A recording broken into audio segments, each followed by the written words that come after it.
2021년 방송된 TV조선 미스트롯2 프로그램을 모두 기억하실 텐데요. 이 당시 심사위원으로 출연했던 박선주에 대한 논란이 있었는데요. 특히 전유진과 김다연의 무대에 대해 혹평을 한 이후로 시청자들에게 좋지 않은 이야기로 입방아에 오르내렸던 일을 기억하시나요? 현재 7년째 제주에서 거주를 하고 있는 박선주는 최근에 한 방송에 나와 일상을 공개했는데요. 그녀에 대해 알아보겠습니다. 박선주는 2012년 강래호와 결혼을 하고 딸을 낳았으니 새 가족이라고 알려져 있는데요. 이 사실과는 다르게 박선주는 제주도에서 딸과 단둘이 함께 생활을 하고 있었습니다. 사실 두 사람은 한참 전부터 별거설이 돌고 있었는데요. 박선주와 강래호 부부가 이혼을 하는 게 아니냐, 박선주의 기가 센 성격 때문일 것이다 라는 각종 추측이 떠돌기도 했습니다. 이런 설들이 제기된 이유는 그녀가 내일은 미스트롯2를 비롯한 여러 오디션 프로그램에서 냉철하고도 혹독한 심사평을 쏟아내며 독한 이미지를 많이 보여주었기 때문일 텐데요. 박선주는 89년 제10회 강변가요제에서 기로를 불러 은상을 수상하였고 그 다음 해인 90년에 하루 이틀 그리고라는 앨범을 내며 데뷔했습니다. 박선주는 자신의 앨범 수록곡들을 거의 대부분 작사, 작곡, 편곡하는 실력파 면모를 갖췄는데요. 뿐만 아니라 수많은 후배 연예인들의 보컬 트레이너로도 유명합니다. 김범수를 비롯해 윤미래, SG 워너비와 같은 그 이름도 뛰어난 실력파 가수들을 지도한 장본인인 만큼 모두가 인정하는 실력자라고 할 수 있는데요. 국내에서는 익숙지 않았던 성대 구조를 고려한 체계적인 발성법의 선구자로도 알려져 있습니다.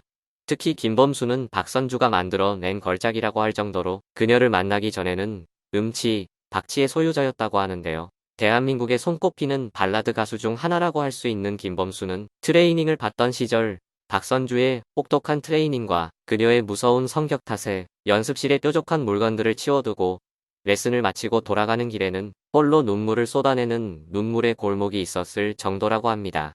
또한 김종민, 김창렬도 박선주에게 노래를 배우러 갔다가 박선주의 언행이 무서워서 그 다음부터는 레슨을 안 받았다고 말하기도 했는데요. 그런 그녀의 거친 언행은 공개방송에서도 계속되면서 각종 오디션 프로그램에서 심사위원 활동하는 데 있어 논란을 빚게 만들었습니다. 2020년 말부터 2021년 초까지 출연했던 TV조선 내일은 미스트롯2에서도 마찬가지였는데요. 특히나 그 논란의 중심에 서게 된 사건은 전유진에게 박선주가 쓴소리를 하면서였습니다. 당시 미스트롯2 대국민 투표 1위를 이어가면서 국민의 가장 큰 사랑을 받고 있던 전유진이었는데요. 본선 3차 메들리 팀 미션 무대를 본 박선주는 전유진의 무대를 보면 어디로 향하고 있는지를 모르겠다. 노래에 더 집중하고 무대를 이겨내는 힘을 길러야겠다는 평을 남겼는데요. 그리고는 준결승에 진출하지 못한 채 해당 회차에서 탈락해버린 전유진의 결과에 일부 팬들은 박선주를 원망했습니다. 전유진의 무대에 혹평을 남긴 박선주의 자질을 논하면서 항의가 이어진 것인데요. 박선주는 이러한 네티즌들의 댓글에 대해 안타까워하면서도 전유진의 탈락은 모든 심사위원들의 의견이 골고루 반영된 결과임을 강조하고 사과했습니다. 또 다른 사건은 미스트롯2의 김다연이 박선주의 쓴소리에 눈물을 흘리는 장면이 송출된 것이었는데요. 이에 대해 미스트롯2 토크 콘서트에서 박선주는 다연 양이 잘 되기를 바라는 애정어린 마음으로 쓴소리를 했는데 상처를 받은 것 같아 미안하다는 말을 남겼습니다. 그리고 사과의 말을 들은 김다연은 감정이 북받쳐 울음을 터뜨렸는데요. 이에 난처해진 박선주가 김다연을 안아주며 서로 속상했던 마음이 풀리고 위안이 되었다는 대화를 나누며 마무리되었습니다. 박선주의 혹독한 심사평은 2021년 말부터 2022년 초까지 방송된 엄마는 아이돌에서도 계속되었는데요. 이때 박선주는 주얼리 리더 출신 박정아의 무대를 보고는 10년 전과 똑같이 노래를 부르면 안 된다는 식의 평가를 하기도 했습니다. 결혼과 육아로 경력이 단절된 엄마가 된 스타들이 출연하는 프로그램 속에서 과하게 쓴 소리를 마다하지 않는 그녀의 평가에 보는 이들은 불편한 마음을 감출 수 없었습니다. 또한 박선주의 독설 논란은 TV조선 내일은 국민 가수에서도 불거졌는데요. 준결승 무대까지 오른 박창근과 김성준의 무대에 대해 박선주는 무슨 무대인지 잘 모르겠다. 원곡의 감성은 없어졌고 무얼 부르려고 한 건지 모르겠다는 평으로 분위기를 얼게 만들었습니다. 특히 김성준의 보컬 실력에 대해서는 준결승에 어떻게 올라온 건지 모르겠다는 식으로 발언하였고 상황을 무마하기 위해 백지영이 거들었는데요. 백지영은 성준 씨처럼 편곡을 잘하는 보컬도 중요하고 오디션 무대에서 큰 변화를 시도한 것을 높이 평가한다고 덧붙이기도 했습니다.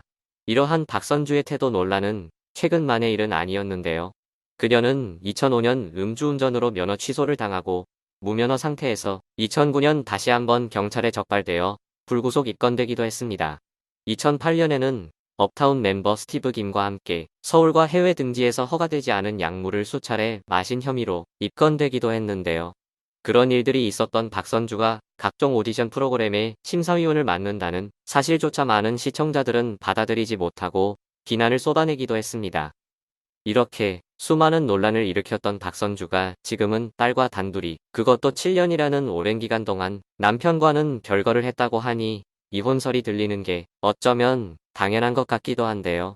하지만 박선주는 이에 대해 남편 강래호는 레스토랑 운영과 농사를 하고 싶어하고 자신은 자유롭게 음악을 하고 싶고 딸 에이미는 제주도를 좋아하기 때문에 이러한 생활을 오랫동안 하게 되었다고 밝혔습니다. 세 사람이 모두 자신의 방식대로 행복하게 살기 위한 합의점을 찾은 것이라고 하는데요. 박선주의 말에 의하면 강래호는 2, 3주에 한 번씩 제주도를 찾아오고 딸과는 매일 하루에 5번 이상 영상통화를 한다고도 알렸습니다. 이렇게 오랜 기간 몸은 떨어져 있지만 그 덕분인지 애정은 돈독해졌다고 말하며 논란을 일축했습니다. 현재 박선주는 제주에서 딸과 함께 행복한 시간을 보내면서 음악학교를 설립한 것에 이어 유아부터 고등학생까지를 대상으로 집중력 트레이닝을 하는 특허를 준비하고 있다고 합니다. 이런 방식으로 딸이 원하는 대로 살 수 있게 키우면서 동시에 자신의 꿈도 키워나가고 있다고 전했는데요. 독설가로 많은 비난을 받고 있는 그녀가 앞으로는 보다 포용력 있게 진심 어린 조언과 가르침을 주는 트레이너가 되면 좋겠네요.